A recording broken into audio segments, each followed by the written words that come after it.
Hello అండి, hi, నమస్తే. ఈరోజు ఒక కొత్త సమాచారంతో మీ ముందుకి వీడియోని తీసుకొస్తున్నాను. దయచేసి ఈ వీడియోని మొత్తం చూసి స్కిప్ చేయకుండా చివరి వరకు చూసి అలా లైక్ చేసి సబ్స్క్రైబ్ చేసుకోండి. ఇంకా విషయానికి వస్తే, గత ప్రభుత్వము రైతులను దృష్టిలో ఉంచుకొని వారికి సులభమైన పద్ధతిలో రిజిస్ట్రేషన్ జరుపుటకు, మొటేషన్ జరుపుటకు, విరాసతులు జరిపి పట్టదారు పాస్బుక్లను జారీ చేయుటకు, అలాగే అతి సులభమైన పద్ధతిలో వ్యవసాయ భూములను వ్యవసాయేతర భూములుగా మార్చుటకు, అనగా అగ్రికల్చర్ భూములను నాన్ అగ్రికల్చర్ ల్యాండ్స్గా మార్చుటకు 2019లో ధరణి వెబ్సైట్ను తీసుకొచ్చింది.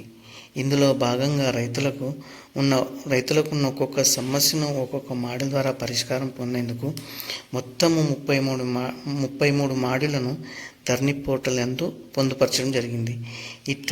ఇట్టి ధరణి పోర్టల్ను సవరణ చేస్తూ ఇందులో ఉన్న 33 మోడళ్లను సవరణ చేసి 18 కుదించి భూభారత్ అనే కొత్త చట్టాన్ని కొత్త పోర్టల్ను ఈ నెల 14వ తేదీన శిల్పకళారామంలో మన సీఎం గారు లాంచ్ చేయనున్నారు.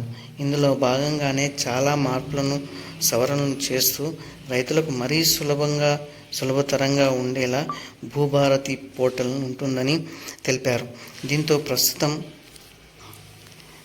ప్రస్తుతం తీసుకొస్తున్న భూభారత్ చట్టంలో 20 అంశాలతో కూడిన సమాచారాన్ని ఈరోజు వచ్చిన న్యూస్లో పొందుపరచడం జరిగింది.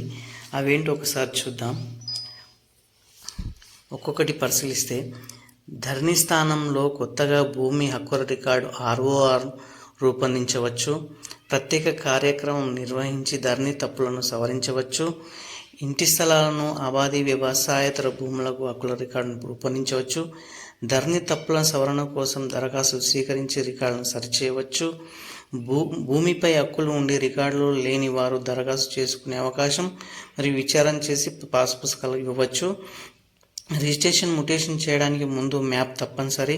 లైసెన్స్ సర్వేయర్ల ద్వారా భూముల సర్వే మరియు గెట్టు వివాదాలు, డబుల్ రిజిస్ట్రేషన్లకు చెల్లుచీటి, పెండింగ్ సాదాబైనామా దరఖాస్తుల పరిష్కారము, వారసత్వంగా వచ్చిన భూములు ముటేషన్లు చేసే నిర్ణీత కాలంలో విచారణ, డీమ్డ్ మ్యుటేషన్కు అవకాశం, భూమి హక్కులు ఏ విధంగా సంక్రమించిన ముటేషన్ చేసి రికార్డులకు ఎక్కించే అవకాశం, పాస్తు పుస్తకంలో భూమి పటం, రికార్డులను పరిశీలించి తాత్కాలిక భూధార్ కార్డుల జారీ, దీంతో ధరణి రికార్డుల ప్రక్షాళన, భూముల సర్వే చేసి కొత్త హక్కుల రికార్డుల తయారీ, శాశ్వత భూధార్ కార్డు జారీ, ROR సమస్య పరిష్కారానికి 2 అంచెల అప్పీల్ వ్యవస్థ, జిల్లా స్థాయిలో భూమి ట్రిబ్యునల్ ఏర్పాటు, రైతులకు ఉచిత న్యాయ సహాయం, ఇందుకోసం జిల్లాలో న్యాయ కేంద్రాల ఏర్పాటు, ధరణి పోర్టల్ స్థానంలో భూభారతి పేరుతో కొత్త పోర్టల్, రెవెన్యూ సదస్సులను నిర్వహించి గ్రామస్థాయిలో భూ సమస్యల పరిష్కారానికి అవకాశం, పహానీ ఇతర రెవెన్యూ రికార్డుల నిర్వహణ, ప్రభుత్వ భూదాన్, అటవీ, దేవాదాయ, వక్ఫ్ భూములకు తప్పగా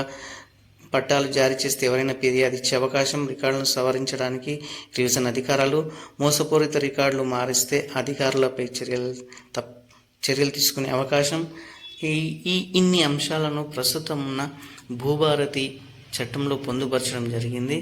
ఇంక మిగతా సమాచారం కోసం ఈ భూభారతి చట్టాన్ని 14వ తారీఖున ఆవిష్కరించబోతున్నారు సీఎం గారు. ఈ మిగతా విషయాన్ని ఇంకా సరికొత్త సమాచారంతో నేను మీ ముందుకు మరియు కొత్త వీడియోలో వస్తాను. అంతవరకు సెలవు.